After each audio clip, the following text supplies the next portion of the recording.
I got Vanessa Colette. She is a safety coordinator. She has some things going on in her life that I really would like to hear her talk about as we talk about this podcast. This podcast is about us safety professionals, whether it be mother, father, law enforcement, anybody who's a servant leader. How is it that we are serving people at the highest level, but still got life going on around us? And today, Miss Vanessa is going to uh, tell us a little bit about herself. Miss Vanessa, I'd appreciate if you tell us what you do and what's going on in your life that maybe somebody out there would like to hear. Yeah, Kenyon. So I am a safety coordinator for Long Building Technologies. Um, I've been there for about 4 years. What was your next question? The next question is basically what is it that you do? What's your day? What's your day look Oh like? yeah. It really, I feel like in this job, my day can be anything. It could be anything. It's some things you don't even know are your job. Um, basically, are we having any incidents, environmental, property damage, fleet, site visits? Just it could be something different every day. Fire testing of alarms. I feel like my day is kind of led by what's going on job sites, to be Got honest. you. I'm kind of always chasing, right? Right. But that's mostly a day. Safety orientations, new hires, a lot of training, lots of trainings. That's What usually what what my got day consists of. Go ahead. what got you into safety? Well, that's interesting. I feel like I kind of got led here. So during COVID, I have a 4-year-old and I was on maternity leave and then COVID hit and I got laid off from my job of 7 years. I had a coworker who works for Long as a recruiter, and they were looking for somebody in safety. And he came to me and said, "Hey, you're the only person I know who can regulate stuff, and people seem to still like you." So that's kind of how I got recruited. I don't know if that was a compliment or a Right. or what that was, but it worked, and I did it, and I really liked it. So I was very new to it. Right. So I had to go through all the trainings, um, work on my ASP. I'm working towards my CSP. But I really enjoyed it. I mean, it's definitely a difficult and stressful job, but there's a lot of rewarding things too. And I just enjoyed it. I think I like order and regulation, and I think I'm just good at it. I kind of find consistency. I kind of find joy in consistency. Whereas many people like, day to day. I mean, my day to day is different, but I also like consistency and let's follow this plan to get to a goal. I kind of find the joy in that. And I know some people just don't. So it kind of worked out. That's kind of how I got here, though, Kenyon. Wow, that's awesome. And to me that shows safety doesn't have a certain look. So it doesn't take a certain person. I mean, it's safety is just it molds, right? And you saying you came from somewhere else and what you took was it sounds like you took some of your gifts and you using it to promote, regulate, enhance safety. Does that I think sound about so. right? I think yes, I think you hit the nail on the head. I think I'm very organized, structured, consistent, and it works really well for this job. And so that's why I do well at this job.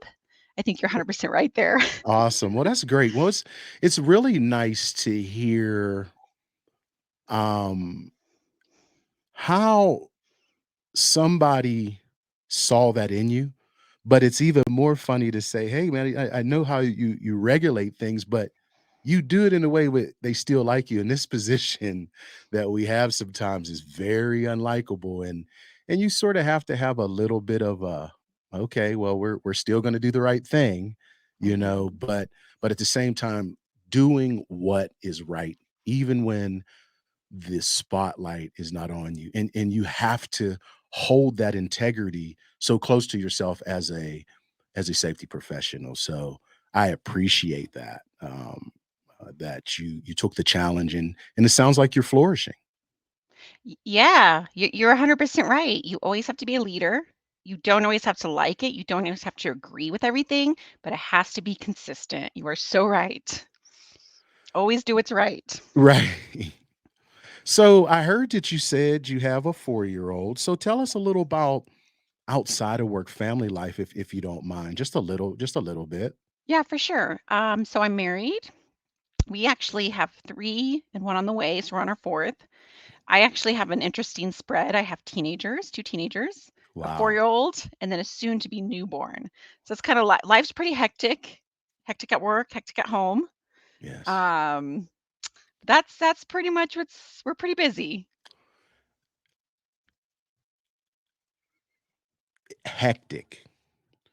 Somebody right now who may, be listening to this is really their hectic isn't normal. Tell us how with the dynamic that you have in your family, how are you handling because it sounds like hectic to you. It's hectic, but you're handling somebody out there, it's hectic and it's a little bit too much. What can you maybe speak to that? Maybe, and it doesn't have to be particularly to that, but maybe how you and your family handle the hectic world. Because I think this is what Oh. keeps us off of our it keeps us off of our platform when we come to work at being the best we can be if we don't have hectic in control. Mm. Yeah. It's uh, I think routine. You have to have routine. You just have to I think this job burnout can be very high. Um, I have to say things 26 times before I start actually screaming 'em at work, right? And it's the same at home. Like, "Hey, we went through it 26 times and now I'm yelling." Um, it has to be just continuously messaging at home and work, and you cannot let things bother you because the burnout is so high. It's just about day by day and just enjoying the small things. I don't know I don't even know what else to say, Kenyon. It's what No, can I we I enjoy think you today? do. What can we enjoy today? Yeah, well, Um, you hit it. I think you hit it on the head, yeah, Vanessa, the small things, like it's the small things. because sometimes I think we think it's this grandiose thing sometimes that we have to maintenance our health and well-being, and it's not. It's like sometimes sitting back and taking 5 minutes to yourself, Mhm, like literally breathe in and and breathe out, like mhm. get reconnected, you know? Um, Yeah, I read a book recently, it was called Burnout, and it says wellness is in doing. So I really try during those burnout moments to remember to do, whether that's go for a walk, do something around the house, do something with the kids. Wellness is in doing, and I just really loved that. It's movement, it's activity, it's really you're right, it's the small things. Those small things, it's your life. It adds up to big things and I don't wanna miss it, right? right. Yeah. No, I hear you totally, because I 'cause I'm still thinking about when you say hectic, I'm thinking about what hectic means, and I'm just thinking about hectic in a sense, it sounds like you're going to school, you're working, you're a mother, you're a wife, you're a safety coordinator. Y Are you a sister? You and obviously a daughter. I mean, there's a lot of roles we play, and I think people don't connect with those roles in a sense where when I'm a mother, I am just going to be a mother. When I'm a sister, I'm going to be just a sister. We try to juggle a whole bunch in these moments, and we actually miss out on the very moment with our child. We miss out on the moment with our sisters and mothers because of the hectic and not knowing how to set that aside for a little bit every once in a while to enjoy life. Because to enjoy life, like you said, we have to be able to enjoy those little things, those little moments that gives us that extra energy to move past the ups and downs and the tough places that we have We just need they're like little peels I see. Um, and it's just nice knowing to see a smile on your face when you talk about this, that you are actually enjoying what I call is everyday life for every ordinary blue collar person. Like, I don't care how much money you got, you're going to be dealing with something. And it's nice to see the smile on your face in this hectic world, because that means that you're grasping it. And I see that there's a possibility, a great possibility, that the people that you're serving, they're definitely getting the most out of you, and that's what we have to be ready for, is to be on our post and ready for what we do, because we're like the 911 in our construction business. And that's why I try to relate this safety professional. We say it as being, me and you, but it's the police officer, it's the nurse, it's the doctor, it's the mother. Like you said, like, you come home and you actually do the same thing that you just did at work, Mhm. keeping your kids in compliance, keeping their health and welfare safe. That's what a police officer does. But we have these moments where we have to be on point. We can't make emotional decisions. We can't make emotional choices. We have to be precise in what we're doing. So it's nice to hear that. Is there anything else that you would say is a best practice that you do that, maybe somebody else doesn't? In my home life? Well, just in your home life, or how you separate home and work, work and home, maybe those things that help you keep, rooted in your moments. Yeah, I think probably pretty general what a lot of people do. Meditation, breathing. Again, I do think I'm a big believer in wellness is doing, so I try to stay active, very active. I wouldn't say it different than any other normal person, Kenyon. I can't say I do anything amazing. You just have to be present. You're gonna miss your life. That's all I Right. can say. It's not easy. It's not I hear always you. easy. I hear you. So how has your experience been working as a safety coordinator in this industry, particularly during pregnancy? And I'm gonna hold that question there. The other question is, how is it different from when you had your teenager to some of the things that have come through the industry, um, to right now? Because I think there's some differences of, maybe leave and things that companies are extending to families that are having, birthing kids and stuff. So, how is that? And then what does that look like compared to your first child? Yeah, so just in the industry as being pregnant, is that the first question? Yes. I think really, that's not such a big deal as being a woman in the industry would probably be more the question to ask. You definitely get a lot of pushback there. Um, I think it's intimidating for guys to know that you know a lot about construction. So I would say that is more of an issue I face than the pregnancy.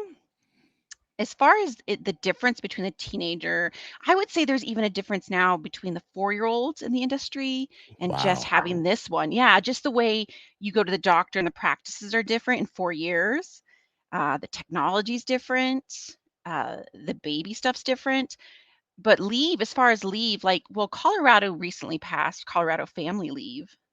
So now when you do leave, it's not just short-term disability, but Colorado supports you, the state of Colorado, on leave, and your partner as well. So dads have paternity leave as well. So that's fairly new. So that's kind of nice.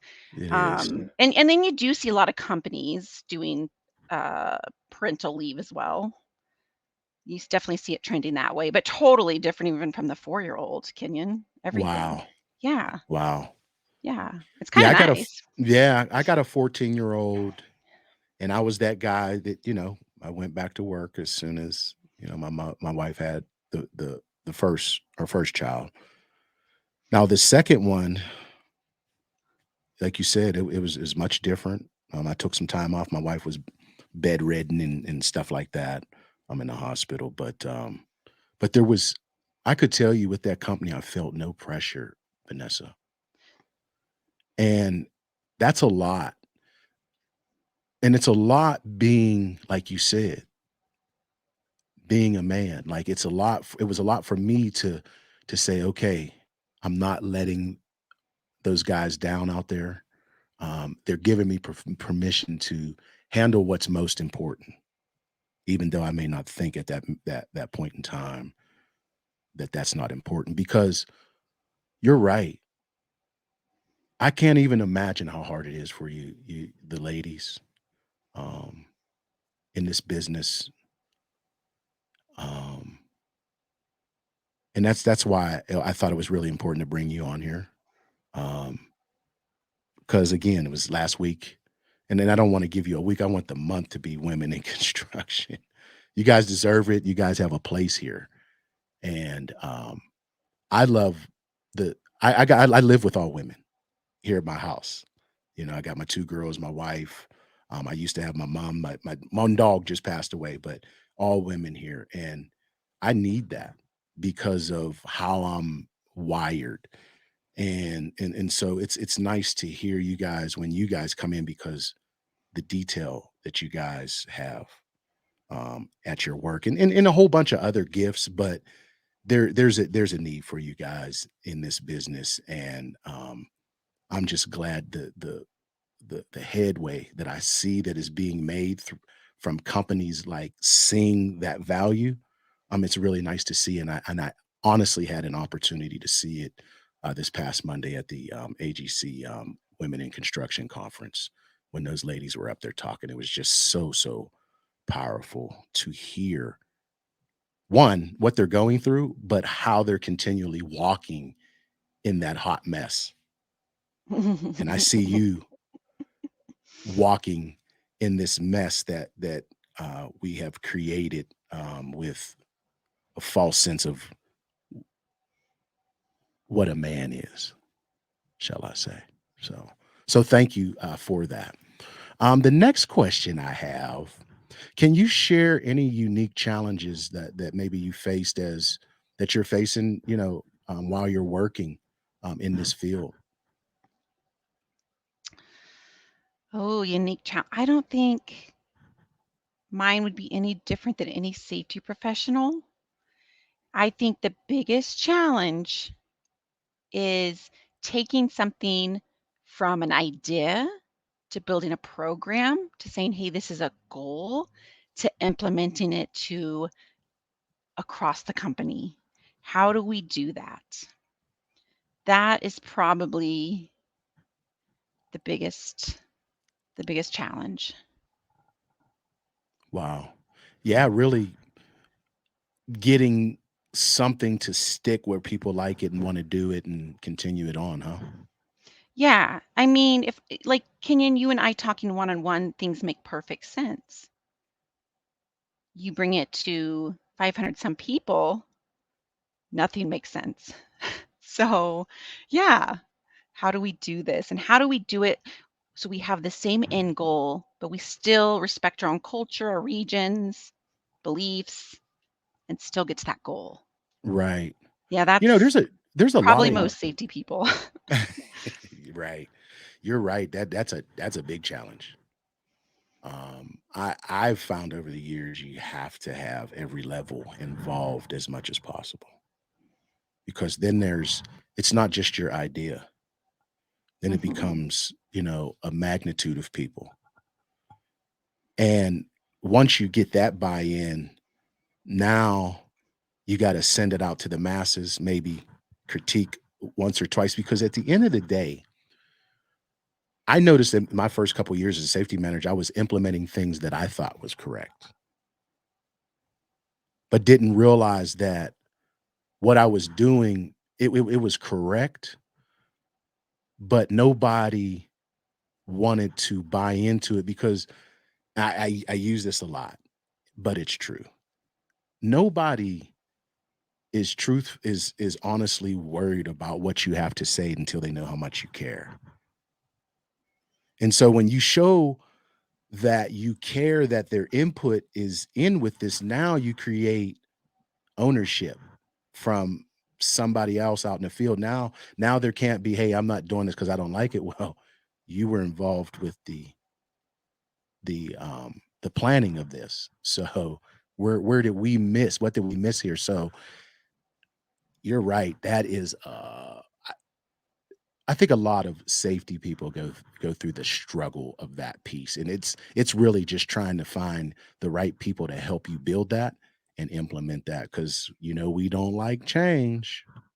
There you go. There you go. That's it. Yeah, it's kind of very beautiful the way you said that. I think that probably took years to come up with that. And no, and, It's and the it has. experience. It's that experience where you can have that great answer, Kenyon. But yeah, you said it much nicer.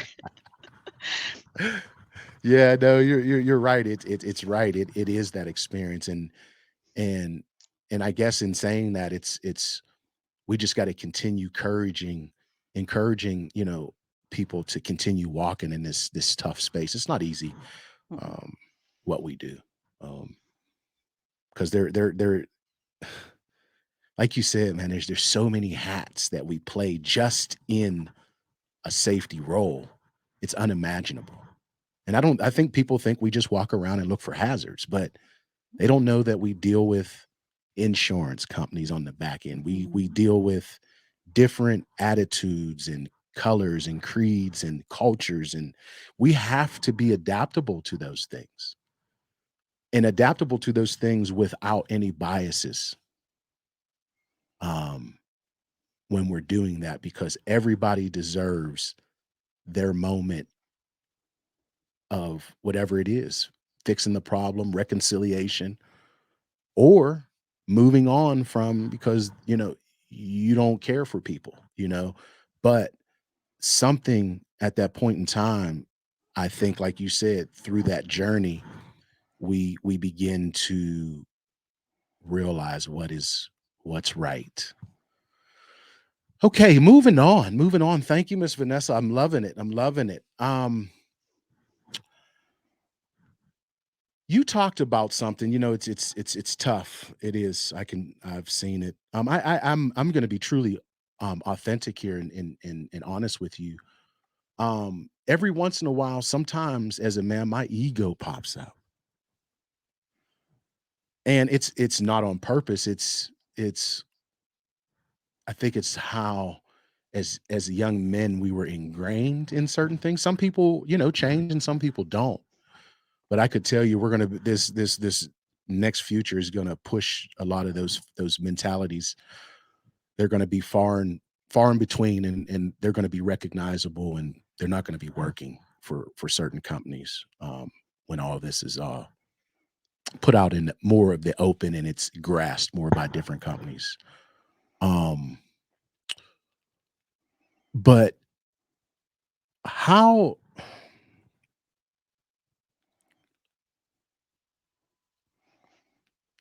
what keeps you going when you do hear, feel, or see any of anything that you would think would be because they're treating you in a certain way as a woman?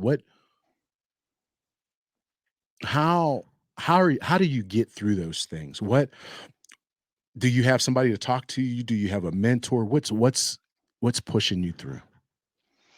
Yeah. I kind of like it. I know that's a weird thing to say, but tell me I can't do stuff and I'm going to do it better. For me, that's kind of, you know, where it's at. But of course I have mentors. And they're not just women. I have men and women. So, yeah, but I think, if you're going to challenge me, that's the best challenge. Tell me I can't do something. I'll do it, and I'm going to do it better. So even though it can be a challenge to be a woman in this industry, I can't say that I'm going to go home and, bawl about it. I'm just going to do better, Kenyon. Yeah. That Yeah. that sounds I don't wanna put myself in your position because I don't know what it is to be a young lady. But I know as an African American male, I know I got my challenges, but I'm just like you. I don't come home, I don't whimper about it, I don't really talk about it.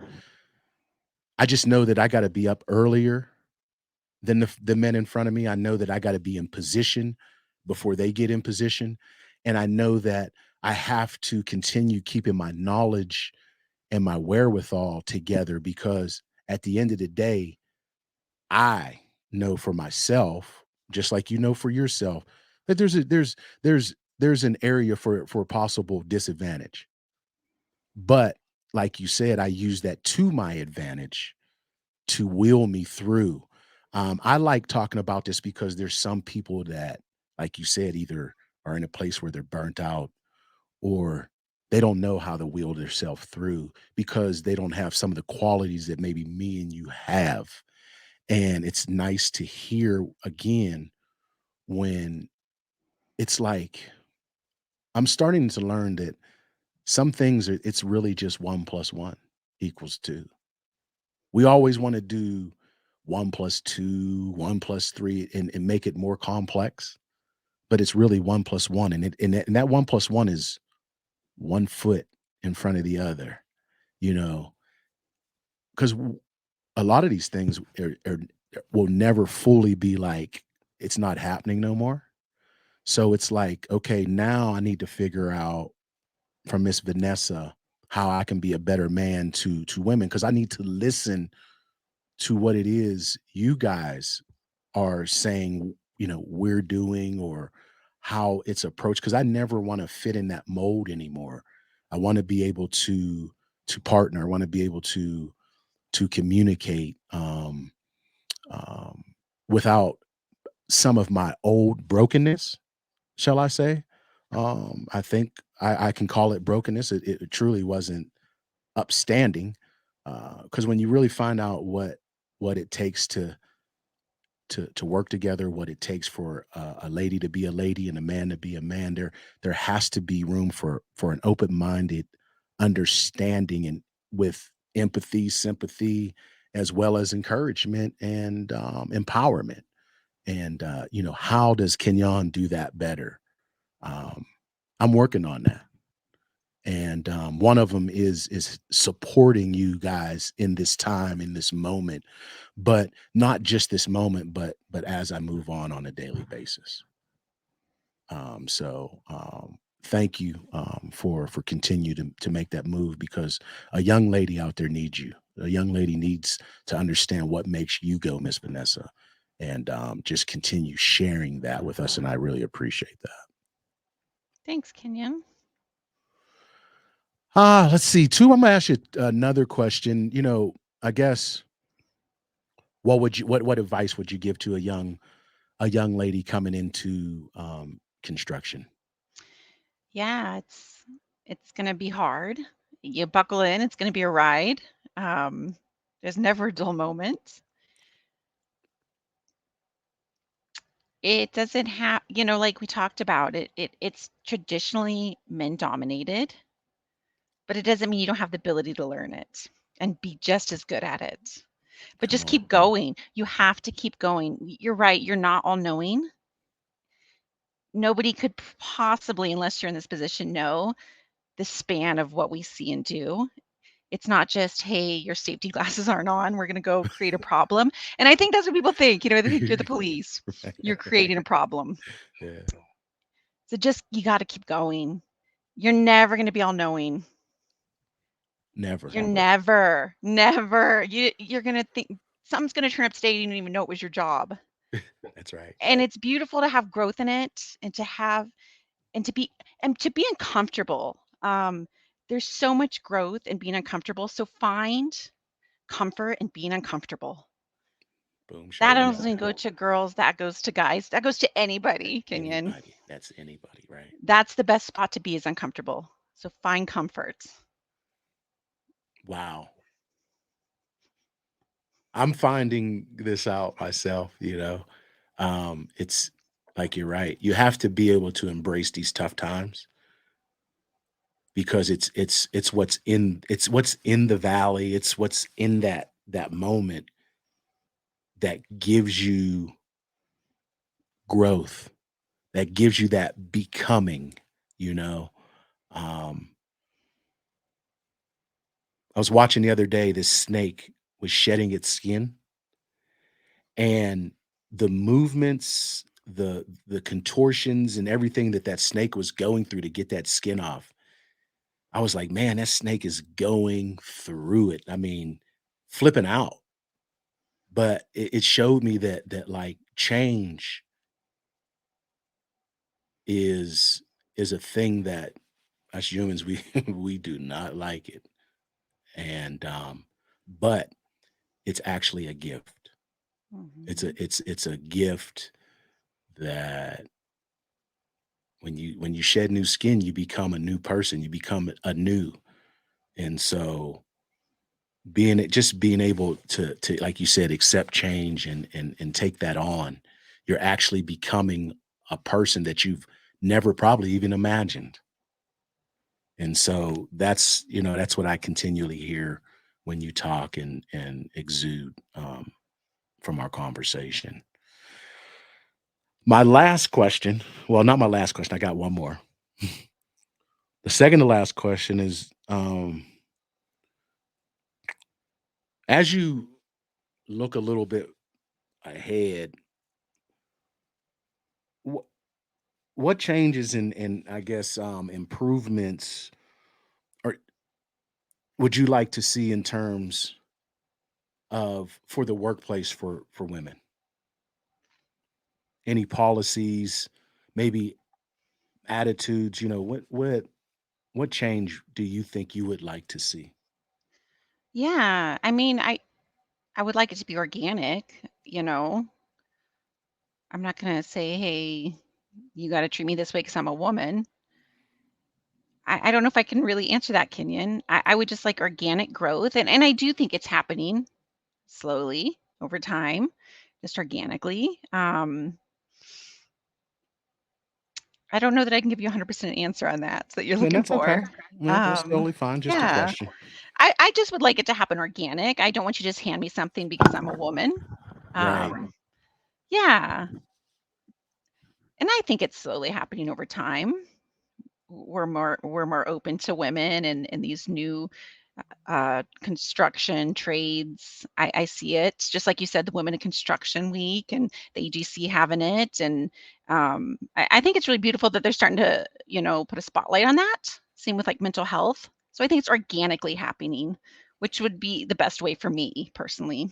Right. Yeah. Okay. Okay. The last question I have for you is there anything that I didn't ask you that maybe you wanted to talk about? Not necessarily. I think you asked a lot of great questions. Probably more about me than safety, which is kind of nice. Um, no, I think you asked some great questions, Kenyon. Thank Well, you. that's good, and I Yeah, did ask you more about you because I wanted to raise Miss Vanessa up. That's what my platform is for, and I like raising folks up in their sense because people have to know that regardless if I'm doing well, you're doing well, or whatever it may be, we all have something, and I believe that making you, like you said, organic. You're real. You young ladies, you know, ladies, your peers, they can look at you and say, "Man, I'm not the only person going through this." We normalize life. Sometimes we think we're the only one going through what we're going through, but you're not. It's just the greatest thing is that everybody ain't going through the same thing at the same time. Could you imagine that? If all of us had the same problem at the same time, we couldn't help each other. But when we gain a community, now I know Miss Vanessa, you have added, I believe you've added to my village of knowledge. that's true, Every time you Kenyon. gain a Very true. relationship, you gain another level or capacity of knowledge from that person. But you only do that by communicating, relating, talking, loving, doing all the extra things that takes to make a relationship work. And so I leave it at this. Miss Vanessa, I thank you for what you're doing. um, how you're doing it, and I think about where you're going, please continue to look for people that may be needing your help, needing your pull, and sometimes needing your push, because you are of value, no matter what anybody says. And I'm